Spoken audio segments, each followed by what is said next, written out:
আসসালামু আলাইকুম।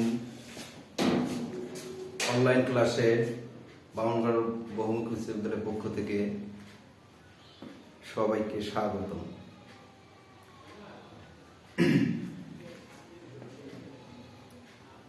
আমি মোহাম্মদ আতাউর রহমান, বিষয় জীববিজ্ঞান। বোর্ডে দেখতে পাচ্ছ প্রথম অধ্যায় জীবন পাঠ। প্রথম অধ্যায় জীবন পাঠ। জীবন কি আগে আমাদের জানতে হবে। যাদের জীবন আছে তাদেরকে আমরা জীব বলি। জীববিজ্ঞানের জীবন পাঠ। আমাদের শরীরে যে কোষ দিয়ে তৈরি, কোষে যে সজীব প্রোটোপ্লাজম আছে, এই প্রোটোপ্লাজমের সক্রিয় যে শক্তি, তাই হচ্ছে জীবন। আর আমরা আজকে জীবন পাঠ সম্পর্কে আলোচনা করব। তো শিক্ষার্থীরা, প্রথমে আমাদেরকে জানতে হবে বায়োলজি বা জীববিজ্ঞান কি। বিজ্ঞানের যে শাখায় জীবদের নিয়ে আলোচনা, গবেষণা, পর্যালোচনা করা হয় তাকেই জীববিজ্ঞান বলা হয়। জীববিজ্ঞান শব্দটি গ্রিক বা ল্যাটিন শব্দ। এই শব্দটি সর্বপ্রথম আবিষ্কার এবং ব্যবহার করেন গ্রিক বিজ্ঞানী এরিস্টটল। জীববিজ্ঞান শব্দটি দুইটি শব্দের সমন্বয়ে গঠিত। প্রথম শব্দটি হচ্ছে বায়োস, BIOS, যার বাংলা শব্দ হচ্ছে জীবন, এবং লগোস, LOGS, যার বাংলা শব্দের অর্থ হচ্ছে জ্ঞান।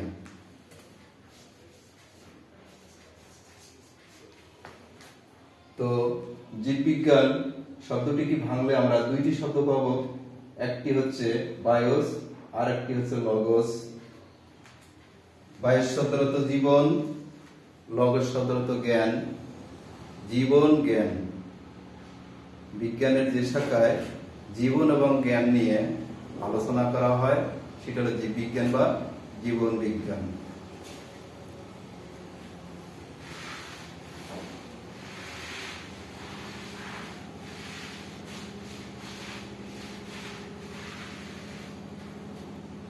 সুপ্রিয় শিক্ষার্থীরা, বায়োলজি বিজ্ঞানের একটি অন্যতম শাখা। এই শাখায় ডেভেলপের কারণে এবং আলোচনার সুবিধার জন্য বিজ্ঞানীরা প্রথমত এই জীববিজ্ঞানকে দুটি শাখায় বিভক্ত করেছিলেন, উদ্ভিদ আর প্রাণী। এখন বিজ্ঞানের বহুবিধ উন্নয়নের কারণে জীববিজ্ঞানের শাখাকে আমরা মূলত দুইটি ভাগে ভাগ করতে পারি। একটি হচ্ছে ভৌত বা মৌলিক শাখা, অন্যটি হচ্ছে ফলিত শাখা। ভৌত শাখা বা মৌলিক শাখাগুলি হচ্ছে অঙ্গ সংস্থান বিদ্যা, অঙ্গ সংস্থান মরফোলজি। এই শাখায় জীবের অঙ্গ সংস্থান সম্পর্কে আলোচনা করা হয়। ট্যাক্সোনমি, শরীরবিদ্যা, হিস্টোলজি, ভ্রূণবিদ্যা, কোষবিদ্যা, বংশগতিবিদ্যা, বিবর্তনবিদ্যা, বাস্তুবিদ্যা, এন্ডোক্রাইনোলজি, জীব ভূগোল। এই যে মৌলিক শাখাগুলো আছে, তোমাদের প্রত্যেকটি শাখাগুলো সম্পর্কে জ্ঞান থাকতে হবে এবং বুঝতে হবে, এবং এই শাখাগুলোয় তোমাদের বিশদভাবে আলোচনাও করা হবে। অঙ্গ সংস্থান বিদ্যাতে জীবদের বিভিন্ন অঙ্গ সংস্থান নিয়ে আলোচনা করা হয়। শারীরবিদ্যাতে জীবের শারীরিক গঠন বৈশিষ্ট্য আলোচনা করা হয়। ভ্রূণবিদ্যাতে ভ্রূণের বিকাশ ও সৃষ্টি আলোচনা করা হয়। কোষবিদ্যাতে কোষের গঠন প্রণালী। বংশবিদ্যা বংশগতি জেনেটিক্স সম্পর্কে আলোচনা করা হয়, বিবর্তন জীবের ক্রম বর্তমান বিবর্তন সম্পর্কে আলোচনা করা হয়, বাস্তুবিদ্যায় জীবের বাস্তুসংস্থান সম্পর্কে আলোচনা, জীব ভূগোল পরিবেশের বিভিন্ন জায়গায় জীব কিভাবে বিস্তার লাভ করতেছে সে সম্পর্কে আলোচনা করা হয়। মৌলিক সবগুলোকে কাজে লাগিয়ে আমরা মানব কল্যাণের জন্য ফলিত শাখার উদ্ভব বা সৃষ্টি হয়েছে জীবাশ্ম বিজ্ঞান। প্রাগৈতিহাসিক জীবদের নিয়ে আলোচনা করা হচ্ছে জীবাশ্ম বিজ্ঞান। জীব পরিসংখ্যান বিদ্যা, পৃথিবীতে বহু সংখ্যক জীব আছে, এই জীবদের নিয়ে পরিসংখ্যান করা জীব পরিসংখ্যান বিদ্যায়। পরজীবী বিদ্যা, মৎস্য বিজ্ঞান, কীটতত্ত্ব, অণুজীব বিজ্ঞান, কৃষি বিজ্ঞান, চিকিৎসা বিজ্ঞান, জিন প্রযুক্তি, প্রাণ রসায়ন, পরিবেশ বিজ্ঞান, সামুদ্রিক বিজ্ঞান, বন বিজ্ঞান, জীব প্রযুক্তি, ফার্মেসি, বন্য প্রাণী বিদ্যা, বায়ো ইনফরমেটিক্স। ফলিত শাখার জীবাশ্ম বিজ্ঞান প্রাকৃতিক ভাষায় জীবদের নিয়ে আলোচনা করা হয়। জীব পরিসংখ্যান জীবদের গণনা বিষয়ক বিজ্ঞান। পরজীবী নিয়ে বিজ্ঞানের যে শাখা আলোচনা করা হয়, মৎস্য মাছ বা ফিশারিজ নিয়ে আলোচনা করা হয়। কীটতত্ত্ব বিভিন্ন প্রকার ইনসেক্ট বা কীটপতঙ্গ নিয়ে আলোচনা। অণুজীব বিজ্ঞান ছোট ছোট ক্ষুদ্র জীব, তাদেরকে খালি চোখে দেখা যায় না, অণুবীক্ষণ যন্ত্র ব্যবহার করে দেখা হয়, এই সব জীবদের নিয়ে আলোচনা করা হয় অণুজীব বিজ্ঞানে। কৃষি বিজ্ঞান বর্তমান এই অ্যাপ্লাইড শাখাটি মানব কল্যাণের এক নতুন দ্বার উন্মোচন করেছেন, যার কারণে গোটা পৃথিবীতে খাদ্য সমস্যার আর সম্মুখীন হতে হচ্ছে না। এই কৃষি বিজ্ঞানে কৃষির বিভিন্ন বিষয় সম্পর্কে আলোচনা করা হয়। চিকিৎসা বিজ্ঞান জীব বিজ্ঞানের একটি অন্যতম শাখা হচ্ছে চিকিৎসা বিজ্ঞান। চিকিৎসা বিজ্ঞান উন্নয়নের ফলে মানুষের গড় আয়ু বৃদ্ধি পাচ্ছে, জন্মহার সঠিকভাবে নিয়ন্ত্রিত হচ্ছে এবং মানুষেরও মান উন্নয়ন হচ্ছে। জিন প্রযুক্তি, প্রাণ রসায়ন, পরিবেশ বিজ্ঞান, এনভায়রনমেন্টাল, এই পরিবেশ বিজ্ঞানের জন্য আমরা বিভিন্ন সমস্যা থেকে পরিত্রাণ পেতে পারি। আবার পরিবেশ বিজ্ঞান সঠিকভাবে না মিললে আমরা বিভিন্ন সমস্যার সম্মুখীন হই। যেমন পরিবেশ বিজ্ঞানে আমরা যদি গাছপালা পরিবেশ সমতভাবে একটি দেশের সমপরিমাণ থাকে, তাহলে ওই দেশের আবহাওয়া ঠিক থাকবে এবং পরিবেশও ঠিক থাকবে। সামুদ্রিক বিজ্ঞান, বনবিজ্ঞান, জীব প্রযুক্তি, ফার্মেসি, বন্যপ্রাণীবিদ্যা ও বায়ো ইনফরমেটিক্স। জীববিজ্ঞানের যে দুইটি শাখার বিভিন্ন নামগুলো এখানে উল্লেখ করা আছে, এই নামগুলো তোমাদেরকে সবাইকে সুন্দর করে জানতে হবে এবং যেন এই সব বিষয়ে নৈবেদ্যিক বা সংজ্ঞাকার কোশ্চেন আসুক, যেভাবে আসুক না কেন আমরা যেন প্রতিটি শাখার নাম বলতে পারি, সুশৃঙ্খল ভাবে লিখতে পারি, এতটুকু জ্ঞান আমাদের থাকতে হবে। এবং এই শাখাগুলো নিয়েই আমাদের জীববিজ্ঞানে আলোচনা আর গবেষণা। এরপরে আসি সুপ্রিয় শিক্ষার্থীবৃন্দরা, জীব জগৎ। হুইটেকার, ক্যারোলাস লিনিয়াস, বিভিন্ন বিজ্ঞানীরা সব জীবদের নিয়ে, উদ্ভিদ এবং প্রাণীকে নিয়ে প্রথমত দুইটি শাখায় ভাগ করেছিলেন। Super kingdom 1 prokaryota, super kingdom 2 Eukaryota. Super kingdom 1 এর একটি শাখা রাজ্য 1, যেটাকে আমরা মনোরা শাখা বিভক্ত করেছি। এরা হলো আণুবীক্ষণিক জীব, যাদের খালি চোখে দেখা যায় না, এদের সুগঠিত নিউক্লিয়াস নেই। সুপার কিংডম 2 এই শাখাকে আমরা বেশ 4টি শাখায় বিভক্ত করেছি। রাজ্য 2, প্রোটিস্টা, এরা একক অথবা দলবদ্ধভাবে বসবাস করতে পারে এবং সুগঠিত নিউক্লিয়াসও আছে। রাজ্য 3, ফাঞ্জাই, এরা হলো মৃতজীবী উদ্ভিদ। এরা মৃতজীবী উদ্ভিদের পচা এবং বিভিন্ন জায়গায় এরা উৎপন্ন হয়। রাজ্য 4 প্লান্টি, সবচেয়ে বড় ধরনের উদ্ভিদ আছে সবগুলোই প্লান্টি 4 এর মধ্যে পড়ে, ওই রাজ্য 4 এর মধ্যে পড়ে। রাজ্য 5 অ্যানিমেলিয়া, পৃথিবীর যত ধরনের প্রাণী যাদের কোষ সুগঠিত এবং সুশৃঙ্খল ভাবে বিভিন্ন ধরনের কোষের মধ্যে উপাদানগুলো থাকে, এরা হচ্ছে অ্যানিমেলিয়া।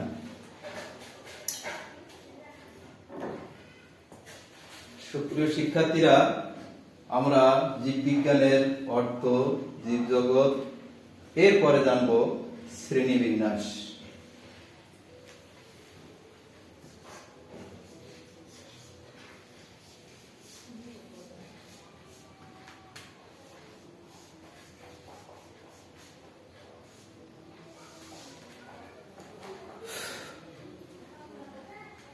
শ্রেণীবিন্যাস বা ট্যাক্সোনমি। শ্রেণীবিন্যাস কি? পৃথিবীতে অসংখ্য উদ্ভিদ এবং প্রাণী আছে। এই অসংখ্য উদ্ভিদ এবং প্রাণীগুলোকে একার পক্ষে একটি একটি করে জানা আমাদের সম্ভবপর নয়।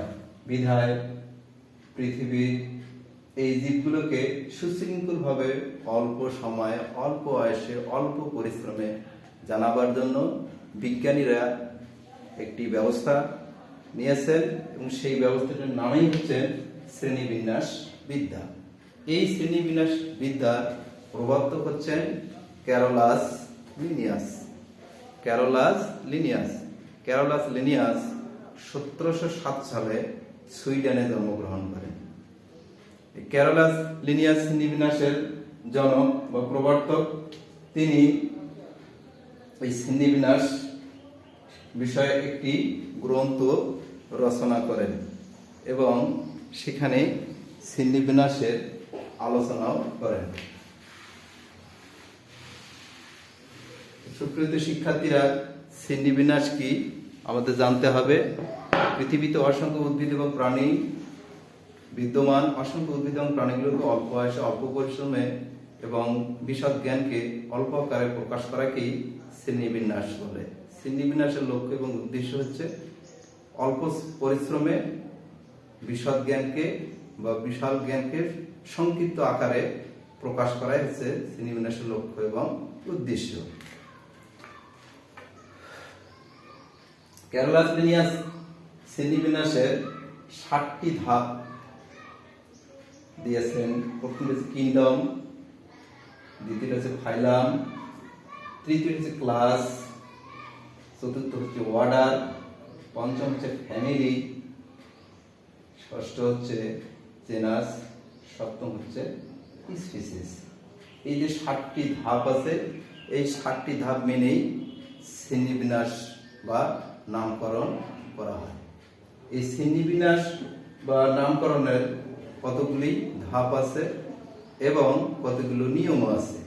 আমরা উদ্ভিদের শ্রেণীবিন্যাসের একটা নাম দেব, প্রাণীর একটা নাম দেব। এই শ্রেণীবিন্যাসের 2টি ধাপ ICBM,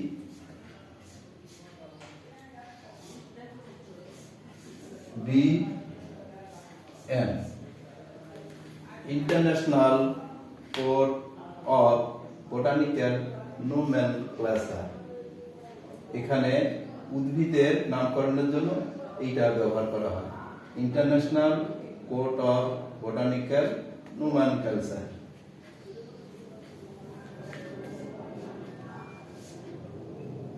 ICZN, international code of zoological nomenclature. International code of zoological nomenclature, এটা প্রাণীর ক্ষেত্রে সংক্ষেপে ব্যবহার করা হয়। উদ্ভিদ এবং প্রাণীর নামকরণের ক্ষেত্রে 2টে শব্দ আছে, ICBN, international code of botanical nomenclature, ICZN, international code of zoological nomenclature.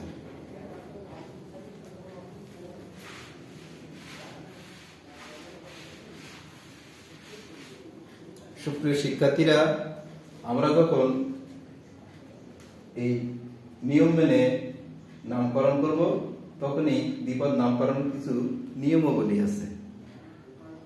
প্রথমে হচ্ছে ইটালিক ভাষা বা হরফে লিখতে হবে। দ্বিতীয়ত হচ্ছে বাঁকা করে লিখতে হবে। তৃতীয়ত হচ্ছে ইংরেজিতে লিখলে দুইটা শব্দ লিখতে হবে এবং পাশাপাশি আলাদা আলাদা করে দাগ দিতে হবে। যেমন মানুষের বৈজ্ঞানিক নাম হোমো স্যাপিয়েন্স। মানুষের বৈজ্ঞানিক নাম হচ্ছে হোমো স্যাপিয়েন্স।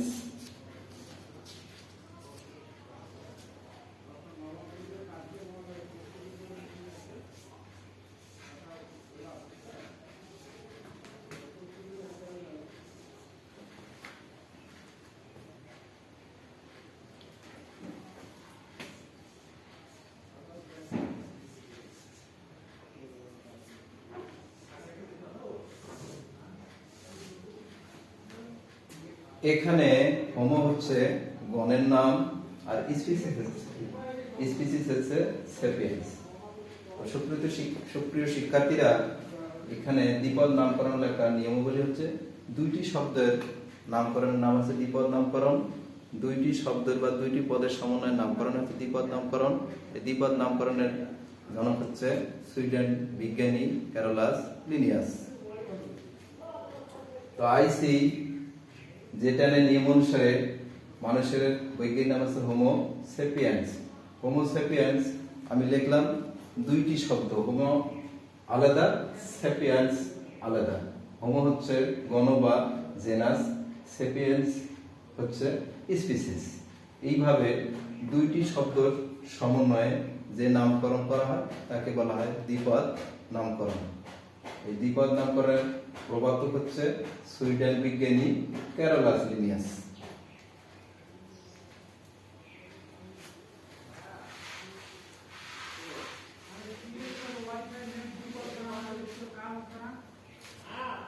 সুপ্রিয় শিক্ষার্থীরা, তোমাদের পাঠ্য বইয়ের শেষে অনেকগুলো উদ্ভিদ এবং প্রাণীর বৈজ্ঞানিক নাম দেওয়া আছে। এই নামগুলো উচ্চারণ করতে হয়তোবা সমস্যা করতে হয়, উচ্চারণ করতে একরকম হয়, আবার উচ্চারণ আর রকম হয়ে যায়। তোমরা অবশ্যই স্মরণ রাখবে এই নামগুলোর জন্য কখনো কোথাও কোনো সব অক্ষর ভুল না হয়। প্রথমে আমরা বড় হাতের অক্ষর দিয়ে জেনাস নাম শুরু করে দেব, পরেগুলো সবগুলো ছোট হাতের অক্ষর দিয়ে লিখবো। এটাই হচ্ছে দ্বিপদ নামকরণের আরেকটা নিয়ম। আমরা দ্বিপদ নামকরণের বেশ কয়েকটি নিয়ম দেখব। প্রথমে লিখবো ইটালিক হরফে, হাতে লিখতে ইংরেজিতে বাঁকা করে লিখবো এবং দুইটি শব্দের নিচে দুইটি আলাদা দাগ দেব এবং প্রথম অক্ষরটি লিখবো বড় হাতের অক্ষর দিয়ে আর পরেরগুলো সবগুলো লিখবো ছোট হাতের অক্ষর দিয়ে। তো তোমাদের পাঠ্য বইয়ের শেষে অনেকগুলো উদ্ভিদ এবং প্রাণীর বৈজ্ঞানিক নাম দেওয়া আছে এবং এই নামগুলো কোন বিজ্ঞানী কত সালে কিভাবে আবিষ্কার করেছেন। যেমন ক্যারোলাস লিনিয়াস, উনি ধরেন হোমো স্যাপিয়েন্স মানুষের বৈজ্ঞানিক নাম আবিষ্কার করেছেন। লাস্টের দিকে এল দিয়ে ওনার ব্র্যাকেট সাল দেবে, তাহলে বুঝতে পারা যাবে যে উনি এই মানুষের বৈজ্ঞানিক নামটি আবিষ্কার করেছেন।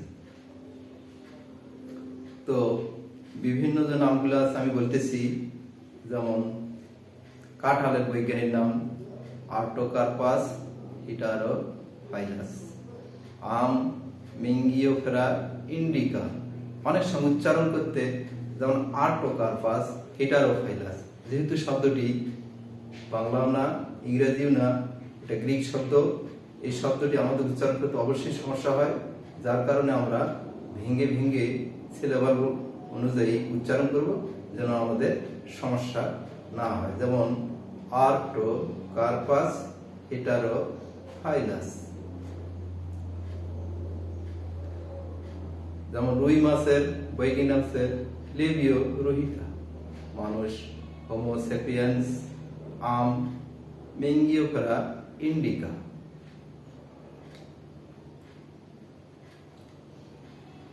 সুপ্রিয় শিক্ষার্থীরা, আমাদের বায়োলজি বইয়ের প্রথম অধ্যায় জীবন পাঠ জীবন পাঠের বিষয় ছিল জীববিজ্ঞানের অর্থ, জীবজগৎ, শ্রেণীবিন্যাস।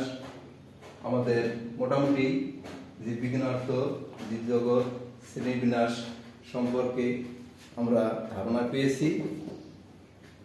এই অধ্যায় থেকে প্রশ্ন হতে পারে: 1,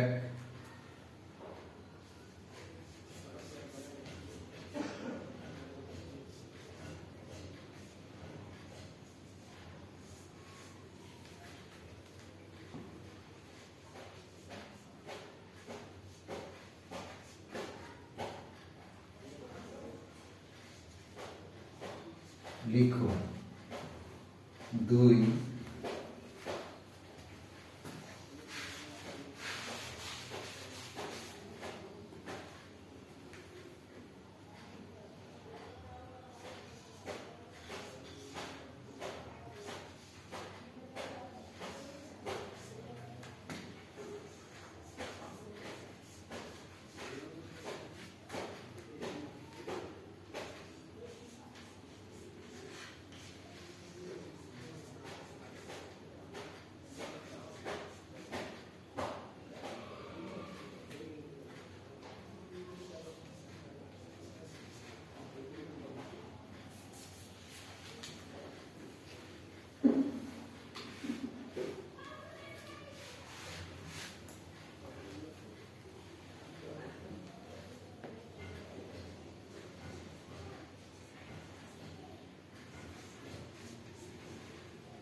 সুপ্রিয় শিক্ষার্থীরা, আমাদের প্রথম অধ্যায় জীবন পাঠ থেকে প্রশ্ন হতে পারে জীববিজ্ঞান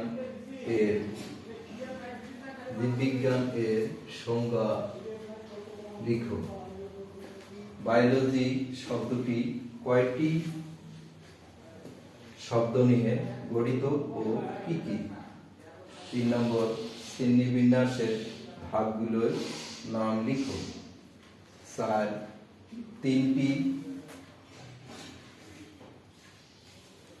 তিনটি প্রাণীর বিজ্ঞানসম্মত নাম লিখো। সুপ্রিয় শিক্ষার্থীরা, সকলের দীর্ঘায়ু কামনা করে আজকের মত এখানেই আমাদের ক্লাসের সমাপ্তি টানছি। আসসালামু আলাইকুম।